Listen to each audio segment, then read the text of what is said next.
tu ne connais pas l'histoire de ta ville, de ta commune, et tu n'en connais pas le patrimoine. J'en suis quasiment sûre à 100%, à moins que tu aies l'exception qui confirme la règle. Je t'en profite pour faire cette petite vidéo. Là, comme tu vois, je suis dans un canal. Donc moi, je suis la présidente d'une association. Nous sommes les amis de ce canal et nous œuvrons au sein d'un musée, un petit musée municipal qui relate l'histoire de ce canal, en plus de parler de la thématique de l'eau. Et pourquoi je te dis ça ? Parce que nous sommes, comme de nombreuses associations dans le patrimoine, nous sommes pas nombreux, on est une dizaine de membres dans cette association. C'est moi la plus jeune, après on tombe à 70 ans. Donc les anciens, ils ont entre 70 et 86 ans, donc tu vois, ils sont plus tout jeunes, c'est gentil quand je dis ça.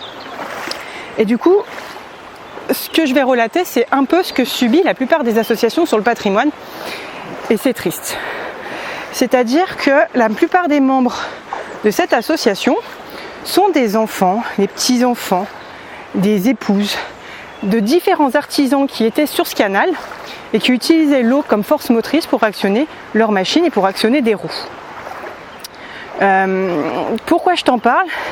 C'est parce que malheureusement, tu vois, avec la moyenne d'âge, notre association, elle va potentiellement disparaître et le musée avec. Alors, j'ai des personnes qui viennent visiter le musée, qui habitent parfois la commune depuis 20 ans et qui ne savent pas au courant qu'il y a un musée sur leur commune. Alors, bon, il y a peut-être un manque de communication de la part de la mairie, puisque ça reste un musée communal. Mais c'est surtout triste parce que je me rends compte avec les personnes qui viennent visiter ce musée que finalement on va voir des musées, on va à des événements qui sont à l'extérieur de nos villes, souvent quand on est en vacances, quand on a le temps, et on ne prend pas le temps d'apprendre et de découvrir le patrimoine culturel, le patrimoine historique qu'on a dans nos communes qui sont pourtant très riches. Et d'ailleurs, je te laisserai le découvrir chez toi. J'espère qu'avec cette vidéo, ça te donnera envie d'aller voir un peu le patrimoine qu'il y a chez toi. Et dans cette association, malheureusement, au vu de l'âge, la plupart des membres ont un peu ras la casquette d'ouvrir le musée, ce que je comprends tout à fait. Pendant les vacances, ils ont souvent la visite de leurs enfants, de leurs petits-enfants, et ils aiment bien profiter d'eux, et c'est tout à fait normal. Donc c'est en ça que le musée risque de fermer. C'est qu'on se retrouve avec des associations vieillissantes et pas de nouveaux membres. Et je le comprends tout à fait, les jeunes n'ont pas forcément envie d'être bénévoles et d'ouvrir un musée, ce que je conçois tout à fait. Et c'est ça qui est triste, c'est que la plupart des musées comme le nôtre, s'il n'y a pas de nouveaux membres, ils vont disparaître et c'est un patrimoine qui va disparaître avec eux. C'est-à-dire que eux connaissent toute l'histoire de ce canal. Ils sont capables de vous parler de comment c'était il y a 50 ans, il y a 60 ans, il y a 70 ans, etc. Ils sont capables de te dire les petites anecdotes qui s'est passé dans la commune, pas que par rapport au canal, etc., etc. D'ailleurs, parmi les membres, on a aussi un ancien maire, donc tu vois, lui il parle beaucoup et il connaît énormément de choses sur l'histoire de la commune. On est une petite commune de 7000 habitants, on fait partie d'une plus grosse agglomération. Total, au sein de l'agglomération, il y a une quinzaine de communes et on est à peu près 65 000, tu vois. Donc, c'est pas nous en priorité qui sommes visités. Ça va être surtout la grosse ville au sein de l'agglomération, donc je tairai le nom. Et c'est dommage. J'ai vu un rapport qui disait, le rapport c'est le Conservatoire du patrimoine en 2021, qui disait que une majorité des associations en lien avec le patrimoine, 70% de leurs membres a plus de 60 ans. Et donc oui, on voit bien le constat que surtout dans les petites villes, moyennes villes et les villages, les associations risquent de fermer à cause du manque de membres, du cause d'investissement et du manque d'envie tout simplement et de méconnaissance des nouvelles générations. Alors peut-être qu'il y a un manque de budget aussi de la part de la commune. Nous, au sein de ce musée, il y a quand même une animatrice qui œuvre donc aux scolaires et qui ouvre le musée pour les scolaires, qui accueille des groupes scolaires notamment, principalement, et elle n'a que 5 heures sur le musée par semaine. Donc tu vois, elle peut accueillir qu'un groupe sur une demi-journée. Donc il y a aussi une volonté politique derrière qui va avec, et tout ça, c'est aussi un musée à entretenir. C'est dommage. moi je t'invite à te rapprocher des associations de ta ville. S'il y a un musée, d'aller faire un tour dans ce musée et essayer de rameuter des gens dans ce musée. Parce qu'une fois qu'on a vite fait le tour des villes aux alentours, des écoles aux alentours, etc., finalement les gens ils vont pas forcément revenir. Ils vont revenir s'ils ont des enfants pour tout ce qui va être fête de la science, journée du patrimoine pour les plus anciens et puis nuit des musées. Mais sinon on n'a rien d'autre. Nous quand je te dis qu'on est un petit musée, on est vraiment un petit musée. On brasse quelque chose comme du 400 personnes hors événement, fête de la science, nuit des musées et journée du patrimoine. On brasse du 400 personnes l'année. Tu vois, donc c'est pas non plus énorme, mais c'est pas non plus foufou. Pourtant le musée il fait quand même 200 mètres carrés et on a des machines qui fonctionnent encore grâce à la force de l'eau, grâce à ce canal et grâce à des roues. Je reviens sur la commune, c'est que ce canal qui est derrière moi, il traverse toute la commune. Il traverse littéralement toute la commune. Et à la place des ateliers, des usines qu'il y avait à l'époque, aujourd'hui, toutes les chutes d'eau qui étaient utilisées à l'époque ont été réhabilitées en logement. Donc on est vraiment le dernier, le musée, on est vraiment le dernier endroit où on peut relater encore l'histoire de ce canal. Et donc tous les gens qui habitent sur ce musée ont la chute d'eau. Et pourtant, ça les intéresse pas plus que ça. Alors pourtant, ils doivent entretenir une partie du canal. Et c'est là que je vais en venir aider, c'est qu'on a des nouveaux bâtiments, parce qu'aujourd'hui, dans ma commune, ça se construit,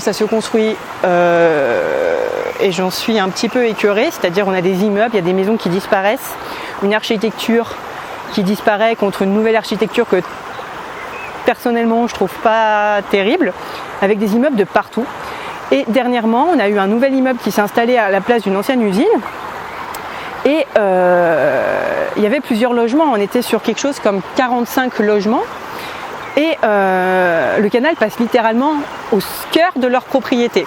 Et donc nous, pour les accueillir, qu'est-ce qu'on a fait? On allait nettoyer leur partie du canal et c'est assez particulier parce que pour dire que les gens n'en ont rien à fichtre, c'est que on a nettoyé leur canal, il y a des gens qui passaient littéralement à côté de nous pour rentrer chez eux, ils nous voyaient dans le canal et aucun d'eux ne s'est littéralement arrêté pour nous demander qu'est-ce qu'on faisait dans leur canal. Donc déjà rien que là ça pose une petite question de savoir de l'intérêt que tu portes même à ton logement, quoi, à ta copropriété. Et donc on les avait invités dans les boîtes aux lettres à Miss et Prospectus gratuitement pour qu'ils viennent visiter ce canal. Et on a eu un seul couple, et c'était un couple d'anciens universitaires donc qui sont à la retraite, qui sont venus visiter le canal sur 45 logements, donc potentiellement peut-être 90 personnes, enfants compris. Donc voilà, donc moi j'aime bien dire qu'aujourd'hui la plupart des petites villes et des petits villages on commence à devenir, enfin surtout pour ma ville, on commence à devenir une banlieue dortoir. C'est-à-dire que les gens, et je leur en veux pas, on a des constructions donc qui viennent pour dormir, pour habiter leur logement, souvent parce qu'ils peuvent acheter. Ils achètent ici et puis ils vont travailler dans la ville principale et ils délaissent complètement les associations et l'histoire qui est à côté. Quand je te dis qu'il y a littéralement des personnes de ma ville qui ne savent même pas qu'il y a un canal dans leur ville, c'est pour te dire. J'ai même une connaissance à moi de mon cours de théâtre d'acting qui a habité l'un des nouveaux immeubles. Je lui ai dit de venir au musée, elle n'est jamais venue au musée alors que je faisais l'entrée du musée gratuitement. Donc c'est dire que ça intéresse peu de gens. Non seulement ça intéresse peu de gens et je le conçois parce qu'on a tous une vie, mais aussi la plupart des gens, encore une fois, ils viennent visiter. Alors là c'est le train qui passe pas très loin du canal, qui viennent visiter. Souvent quand on est en déplacement, en vacances, etc., on a plus le temps et à ce moment-là on prend plus le temps de découvrir le patrimoine extérieur à sa ville. Et c'est con parce qu'aujourd'hui finalement j'ai l'impression qu'on retombe sur des constructions, sur du patrimoine et des constructions qui sont éphémères. C'est-à-dire, pour toi tu vois un canal, mais en fait ce canal il est très vieux, c'est-à-dire que la première trace officielle de ce canal, alors je suis désolée je pose un peu la clé parce qu'elle est lourde. Donc la première trace officielle de ce canal, ça remonte quand même à 1486. Donc on est quand même au Moyen-Âge. Donc pour dire que le canal dans lequel je suis en train de marcher et que je suis en train de vérifier, il n'est pas tout jeune, il en a vu passer des choses, il a vu passer l'histoire et malheureusement, peu de gens s'en inquiètent. Et c'est dommage. C'est d'autant plus dommage qu'aujourd'hui, l'eau de ce canal provient d'une rivière que je te montrerai après. Et cette rivière, elle est soumise comme beaucoup d'autres rivières, comme beaucoup d'autres masses d'eau, à la sécheresse. Et aujourd'hui, notre musée, il va en plus, il a quelque chose d'autre qui lui pèse dessus, c'est-à-dire la fermeture du musée à cause de l'eau. En 2022, on a subi une sécheresse, ce qui veut dire que nous, Au musée, on n'a pas pu prélever de l'eau dans la rivière, donc il n'y avait pas d'eau dans le canal, ce qui veut dire qu'on ne pouvait pas faire fonctionner nos machines. Nos machines, c'est principalement des anciennes machines qui étaient là pour faire de l'huile de noix et qui fonctionnent grâce à cette roue. Et on parle de plusieurs tonnes qui fonctionnent grâce à ce petit canal que tu vois encore une fois derrière moi. Et ça, c'en est dommage. Et aujourd'hui, ce musée est d'autant plus en péril de par l'agence de l'eau et de par toutes les normes environnementales qui sont en vigueur, dont je ne suis pas contre, je comprends tout à fait. Alors que nous, on prélève de l'eau, mais on ne la consomme pas, on la rejette après au milieu parce que l'eau de ce canal retourne à la rivière. Mais pendant 1 kilomètre à peu près, il y a un manque d'eau dans la rivière et donc du coup, on est soumis à cette stress. Donc d'autant plus, le canal et le musée risquent de fermer à l'avenir et donc à l'association encore plus de péricliter. Et c'est dommage parce qu'encore une fois, les membres, ce sont littéralement le cœur, l'histoire de la commune, l'histoire de ce canal. Sur ce canal, on a eu pas mal d'ouvriers, d'artisans, on a eu des filatures, on a eu une coutellerie, on a eu des minoteries, on a eu quoi d'autre? Tannerie, scierie, poterie. Donc tu vois, on a eu pas mal de choses, on a eu des pâtes qui ont utilisé l'eau de ce canal et ça remonte encore une fois au Moyen-Âge. Et même avant le Moyen-Âge, parce qu'une partie de ce canal, le début de ce canal, on l'a quantifié. Alors on n'a pas de trace officielle écrite, mais le début de ce canal, au vu de comment il est construit, ça remonterait au début, à l'ère des Romains, aux Romains. Et ça collerait parce que nous, dans ma ville, on a une petite villa gallo-romaine. Quand on a construit des immeubles, on a découvert des ruines d'une villa gallo-romaine, les fondations d'une villa gallo-romaine juste à côté de l'église. Et donc ça corroborait bien le fait que déjà à cette époque, ils avaient construit un petit début de canal et qu'ils utilisaient l'eau de ce canal pour faire ce qu'ils avaient à faire. Alors juste à côté, on a une rivière, là tu le vois pas parce qu'on est en contrebas. Elle est en contrebas, pardon. Et donc cette rivière, on aurait pu très bien dire à l'époque, on aurait pu construire des choses directement dessus. Mais en fait, cette rivière, elle veut dire masse sur un torrent tumultueux. Donc ça porte bien son nom. Donc c'est pour ça que dès les Romains, ils ont décidé de faire un canal pour pouvoir contrôler le débit d'eau.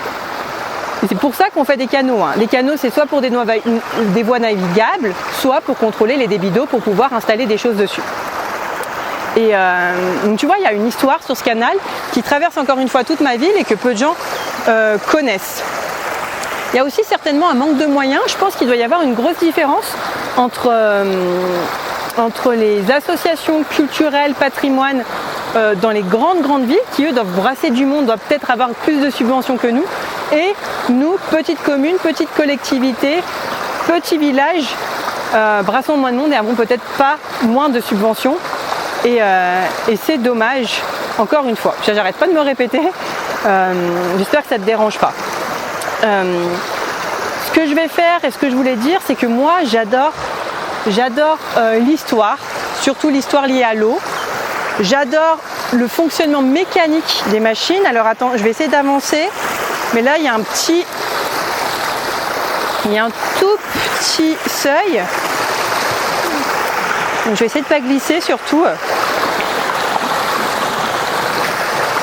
Donc il y a un petit seuil. Tu vois là on a une petite écluse. Et je vais essayer d'avancer encore jusqu'à l'écluse principale, si j'y arrive. Hop. Et là on arrive sur le début. Hop là, je suis en train de tomber. On arrive sur le début du canal, donc qui est... Ah bah je suis tombée. Heureusement que j'ai les waders. D'ailleurs les waders, comme tu vois, c'est un petit peu trop grand pour moi. Parce que les membres de l'association, on n'a pas notre équipement propre à chacun. On utilise un équipement conjoint. Donc du coup je me retrouve avec des waders très très grandes, une tenue très grande avec une pointure excessive parce qu'on a des membres dans l'association qui sont très grands, des hommes qui sont très grands, très costauds et qui ont des pieds de géants. Donc j'avoue que c'est un petit peu difficile pour moi, il y a plusieurs centimètres en plus par rapport à mes pieds et par rapport de tissu, par rapport à ma taille. J'en étais où?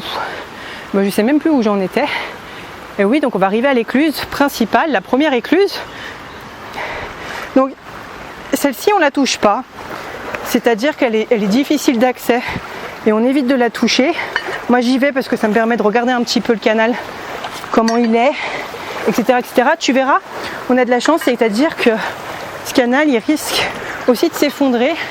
Mais il y a quelques temps, il y a les services techniques de la ville qui sont venus remblayer. Je te montrerai après ce que ça fait. Et là on arrive à l'écluse principale. Donc l'écluse principale, celle qu'on ne touche pas. C'est-à-dire on a une deuxième écluse. Et moi comme tu vois, maintenant c'est moi qui suis d'astreinte pour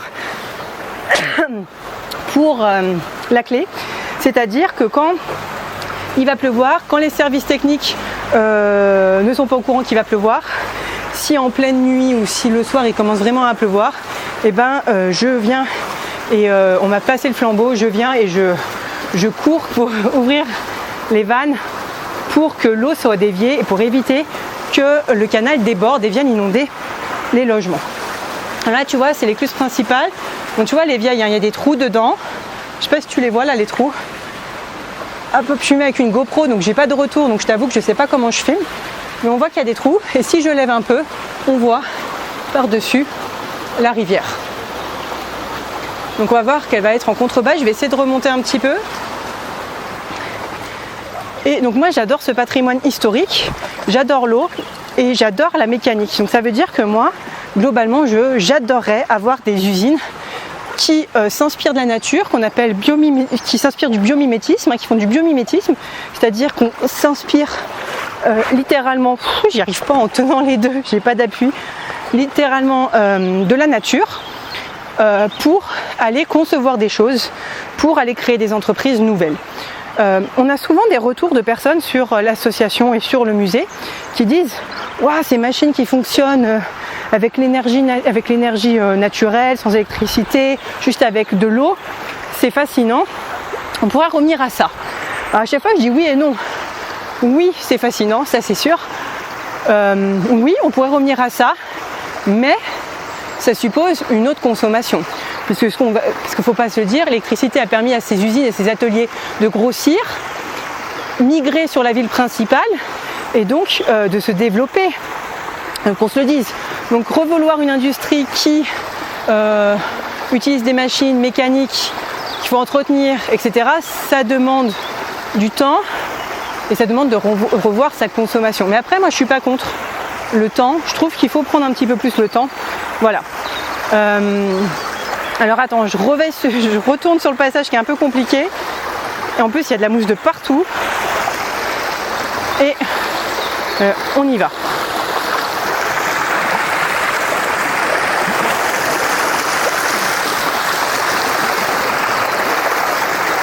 Hop. Alors, attends, je me tiens. Hop, c'est bon, je suis là. Le retour, Clémentine, le retour. Et j'adore ça, et j'adore la mécanique. Et globalement, moi, je suis fan du patrimoine. En France, on a un patrimoine, surtout architectural, qui est magnifique. Et j'adorerais revoir ce patrimoine émerger de nouveau, plutôt que d'avoir des immeubles qui soient construits... comme ça. Ouais. Je sais pas si ça se sent, mais je suis un peu énervée par la construction de ces immeubles. C'est-à-dire, là, je suis allée, il y a au moins 3 chantiers de nouveaux immeubles. Et c'est un peu pénible. D'ailleurs, on a tout un chantier sur un écoquartier qui se veut écoquartier. Donc, c'est-à-dire qu'il a été conçu, qui est encore en cours de construction, mais il y a déjà encore pas mal d'habitants. C'est à peu près 1000 habitants. Et sur ces habitations-là, en fait, l'objectif, c'était une voiture par logement et le reste en vélo, et le reste des vélos. C'est pas du tout ce qui se passe en fait. La plupart des personnes, quand ils sont en couple, etc., ils ont 2 voitures, voire plus. Donc finalement, on se retrouve avec des embouteillages et des personnes qui ont peu de place pour garer leur voiture. Donc on se retrouve un peu prise en tonnelle entre oui, il y avait ce côté-là de vouloir bien faire et avoir un côté, je veux dire, écolo et la réalité. Et ces immeubles, en fait, c'est littéralement une ville dans la ville. C'est-à-dire que c'est, mais quand je dis littéralement une ville dans la ville, c'est vraiment ça. On a des immeubles modernes qui ne se ressemblent pas du tout. Parce qu'en fait, ces immeubles, ils sont dans un écoquartier qui se trouve pas très loin d'une demeure qui s'appelle le château. Je tairai le nom, château de qui fait référence justement à ce canal et à cette histoire. Et à son histoire. Et en fait, cette demeure, ce château, ça appartenait à un seigneur qui était propriétaire de toutes les terres qu'il y a autour de moi, qui était propriétaire du canal. également.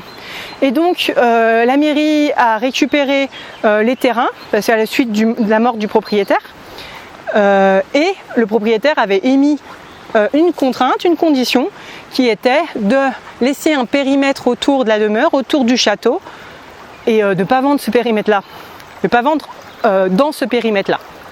Et en fait, ce qui se passe, c'est que du coup, tout autour, la mairie, pour éviter d'avoir une grosse barre d'immeubles, etc., a séparé le terrain en plein de parcelles. Et donc, comme ça, on a des promoteurs qui se sont mis, et donc on a des immeubles qui sont complètement différents des uns des autres. Et voilà, et la plupart des gens, encore une fois, sont dans un écoquartier qui porte le nom du seigneur qui était propriétaire de cette terre. Il y a une demeure, les gens ne vont même pas à la demeure, et elle est un petit peu en ruine, hein. Le toit a été refait par la commune, on ne peut pas rentrer dedans, mais on peut au moins aller voir l'extérieur. Ils ne sont même pas au courant qu'il y a une demeure à côté de chez eux et ne s'intéressent pas à ça. Et ça, encore une fois, j'en suis triste. Je t'avoue, je parle comme ça, là, je déroule ce que j'ai à dérouler, mais je trouve ça encore une fois très triste. On devient des villes dortoirs, les associations du patrimoine ferment, bref. Et moi j'aime tout ce qui est mécanique et j'aimerais bien revoir tout ça, revoir un peu la force de l'eau, etc., etc. Et ben oui, d'ailleurs, quand les gens ils disent on peut refaire vivre ce patrimoine, refaire des usines qui fonctionnent grâce à la force de l'eau, ben encore une fois oui et non, parce qu'on est aussi soumis à la sécheresse. Et donc l'eau, qu'on se le dise, à l'avenir ça va devenir quelque chose qui va être de plus en plus compliqué, surtout en période estivale. Nous on le voit au musée, on le ferme. On ferme, on laisse le musée ouvert, mais du coup les machines ne fonctionnent pas, donc c'est triste, les gens ils viennent pour voir les machines fonctionner et ça ne fonctionne pas. Et donc voilà, je sais pas, je te l'ai dit, mais on est soumis aux arrêtés sécheresse, c'est-à-dire qu'on est obligé de laisser. Alors attends, je vais remonter, hop là, comme ça je vais te faire voir la rivière principale. Tu vois, quand je te dis que c'est grand, regarde ma tenue avec des grosses chaussures là. Et donc voilà, et regarde là on a la rivière en contrebas, je sais pas si tu la vois. Alors là la rivière, je te refais voir vite fait parce que je vais te montrer quelque chose. Pour toi elle est belle, je vais retourner jusqu'à la prise d'eau principale, comme ça je vais te montrer un peu le seuil qu'il y a.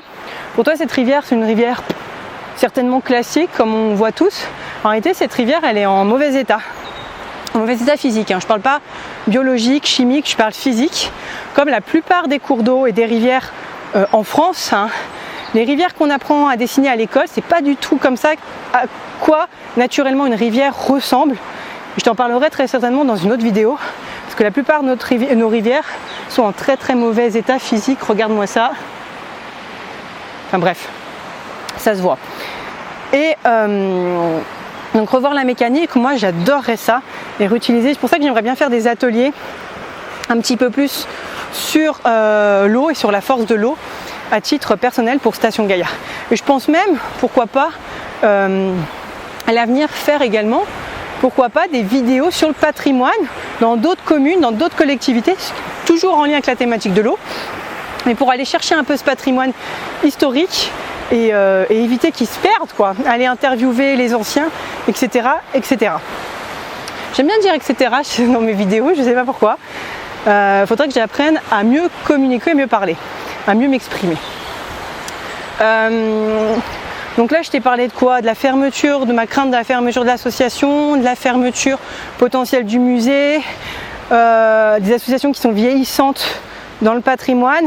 Et oui, en fait on a tout simplement des jeunes, parfois même les enfants, les petits-enfants qui ont fait leur vie, qui sont complètement dans autre chose et qui n'ont pas forcément envie de reprendre la suite non plus. Donc ça c'est triste. Après tu me diras, est-ce que l'histoire n'est pas faite pour être oubliée? C'est une question aussi, est-ce que l'histoire n'est pas faite pour être oubliée? Tu sais, ça me fait penser un peu, après je trouve ça dommage, mais ça me fait penser un peu aux photographies de famille. On connaît l'histoire de nos parents, potentiellement l'histoire de nos grands-parents, et quand on arrive à nos arrière-grands-parents, on connaît peut-être leur nom, leur prénom, mais on ne connaît pas forcément leur histoire, et dans nos arrière-arrière-grands-parents on connaît encore moins, et finalement les gens, ça devient des noms derrière une photo. Si on a le nom écrit derrière les photos, et donc finalement on oublie qui sont ces personnes, alors que ces personnes sont peut-être eu un vécu très intéressant, mais malheureusement on ne le sait pas et c'est dommage. Donc ça me fait penser à ça. Voilà. Là on est à une petite parcelle qui est pas mal. Quand ça vient l'été, il y a de temps en temps des jeunes, comme je faisais quand j'étais plus jeune, qui viennent et qui se posent là, c'est bien. Alors là du coup les techniques, les services ont entretenu le canal, c'est super cool parce qu'ils ont du boulot, c'est-à-dire qu'il faut le curer ce canal, il faut l'entretenir aussi, etc., etc. Ils sont pas nombreux, hein, ils sont moins de 10, ils sont 5, 7, suivant s'il y a des arrêts maladie, etc. pour 7000 habitants. Donc je te parle service technique, urbanisme, espace vert, voirie, donc tout ça cumulé. Donc tu vois, ils sont pas nombreux. Et donc je les remercie. Avant, il y avait des arbres de partout, toute la longueur, mais ça s'est effondré. Et donc du coup, ils sont venus remblayer un petit peu cette, tu vois comme on voit derrière moi, ce passage pour pouvoir maintenir le canal et qu'on puisse y accéder. Je te ferai voir après, il y a quand même quelques fuites. Donc encore une fois, je pense que ça c'est le grand maximum que la commune puisse faire. Après, je ne pense pas qu'elle ait les financements pour réhabiliter le canal s'il vient à s'effondrer ou autre. Est-ce qu'on aura des aides du département? Je ne sais pas. Mais voilà. Et donc là, je te montre, on a un gros seuil. Et là, en ce moment, on a les pêcheurs. Alors, je leur en veux pas du tout, hein. On a les pêcheurs qui sont en train de nous imposer un seuil à poissons. Une place à poissons, pardon. Et je comprends, il faut avoir la continuité biologique des cours d'eau, il n'y a pas de souci là-dessus. Je le conçois même et je le valide à 100%. Mais on n'a déjà pas les moyens.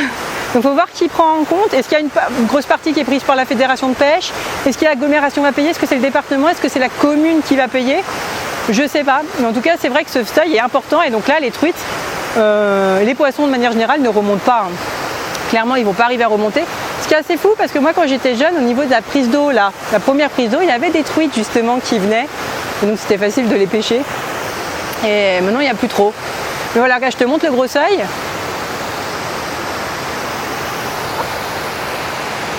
Et là, on va monter au début, au niveau de la prise d'eau, comme ça, je te la fais bien voir. Et c'est magnifique. Je te jure, je trouve ça magnifique. Bref, regarde.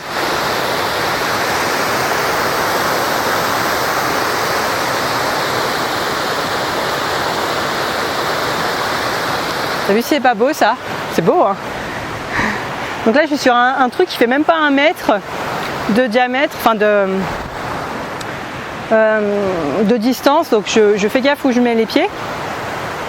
Et voilà, donc moi j'aimerais bien à l'avenir, encore une fois, faire ce genre de vidéo sur le patrimoine, pourquoi pas, et surtout travailler sur l'eau de manière mécanique, en utilisant les forces mécaniques, en utilisant la force de l'eau pour actionner des machines qui fonctionnent mécaniquement. Parce que c'est beau, les mécanismes, et je trouve ça beau, et j'aimerais bien que ça revienne un peu dans le patrimoine français, et que ça colle un petit peu plus avec l'histoire et l'architecture ancienne qu'on a pu avoir, plutôt que cette architecture moderne que personnellement je n'aime pas. On va avancer un petit peu. Cette vidéo elle risque d'être longue. Je vais voir si je vais faire quelques coupures ou pas. Donc il faut que je meuble jusqu'à te faire voir les petites fuites qu'il peut y avoir sur ce canal. Et donc encore une fois, quand je te dis que tu connais pas le patrimoine de ta ville et que tu connais pas l'histoire de ta ville, c'est ça. Dans ma ville, il y a des immeubles qui s'appellent littéralement la minoterie, la poterie, la coutellerie, tu vois. Et c'est pas anodin en fait les noms de ces immeubles. C'est littéralement les ateliers, les activités, les usines qu'il y avait sur ce canal dans cette ville et qui utilisaient la force de l'eau pour actionner encore une fois leurs machines. Donc, et la plupart des gens ils ne se connaissent pas, c'est-à-dire que moi littéralement j'ai un immeuble qui s'appelle la poterie qui est littéralement en face du musée. Il y a des gens qui ne sont jamais venus mettre les pieds au musée. Alors notre musée il porte un nom qu'on dirait peut-être des services techniques, donc c'est un peu confusion, mais on a des grosses roues à l'entrée, et personne ne vient et se pose la question. Et j'en suis sûre que si tu habites en immeuble ou que tu as des immeubles chez toi, tu ne t'es jamais posé la question de pourquoi tel ou tel nom sur ton immeuble. Et si tu te poses la question, tu vas voir peut-être au musée qu'il y a chez toi ou même aux anciens, tu verras qu'il y a un lien entre le nom qu'on donne dans les aux rues, au nom qu'on donne aux immeubles par rapport au patrimoine et au vécu que les gens ont eu dans leur commune. Et Et ça, c'est super intéressant. Tu vas peut-être faire des découvertes, géniales qui vont t'amener sur d'autres choses. Et tu vas découvrir de nouvelles personnes qui sont très intéressantes. Les anciens, de manière générale, sont très intéressants. Hein.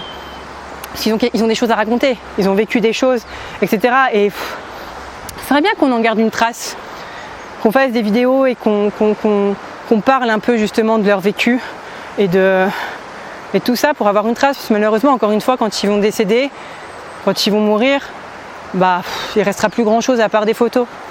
Mais c'est dommage parce que les photos c'est bien, mais encore une fois, dans quelques générations, ça restera des noms derrière des photos, des photos de mécanismes d'usine qu'on ne saura même pas d'où est-ce que la photo a été prise et qu'on ne s'en sentira pas concerné.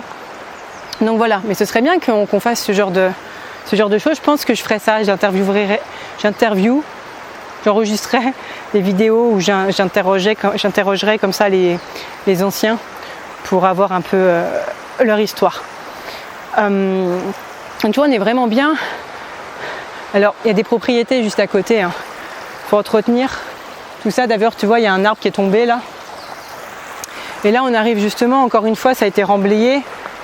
Tu vois, tout ça c'est remblayé. Mais t'imagines qu'avant qu'il y ait le remblai, tu vois là où il y a l'espace, où il y a la barrière verte, et avant t'imagines que c'était aussi large que ça.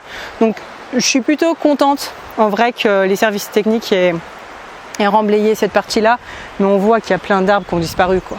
C'est-à-dire que c'était tout ombragé ici, il y avait des arbres de partout. Moi je suis plutôt contente parce qu'en ayant mis les pieds dans ce canal, il est encore présent, il est encore solide, donc ça va. Encore une fois, là potentiellement il y a peut-être de l'eau qui circule par dessous et on ne s'en rend pas compte, tu vois. Là littéralement je te dis ça, regarde, il y a une fuite. Je sais pas si tu la vois là, la fuite d'eau qui coule là. Donc il y a une fuite, donc très certainement qu'ici ça va être emblayé aussi dans pas longtemps. Encore une fois, c'est la seule chose que les techniques peuvent faire. Et voilà. Donc je sais pas si j'ai été très audible dans ma vidéo. Je voulais te présenter ça. Et surtout, je voulais te présenter et je voulais te donner envie de t'intéresser un petit peu à ce qui se passe par chez toi et de ce qu'il y a chez toi.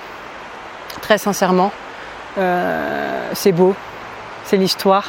Il faut que ça perdure, il ne faut pas que ça s'arrête. Enfin, c'est ce que je pense. Voilà. Donc moi, tu sais, je parle d'eau sur cette chaîne. J'adore l'eau, j'ai étudié l'eau, etc., etc. Et donc je vais continuer là-dedans.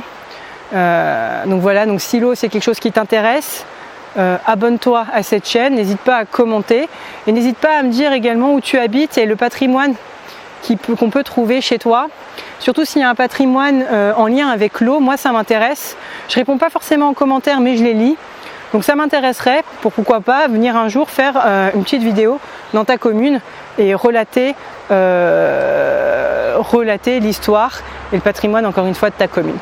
Donc voilà, je m'arrête là. Ce que je vais faire, c'est que je vais te laisser sur quelques images parce que moi là-bas, je suis quand même là pour le musée et donc pour aussi venir filmer quelques images quand le musée n'a pas d'eau et qu'on ne peut pas faire fonctionner les machines justement.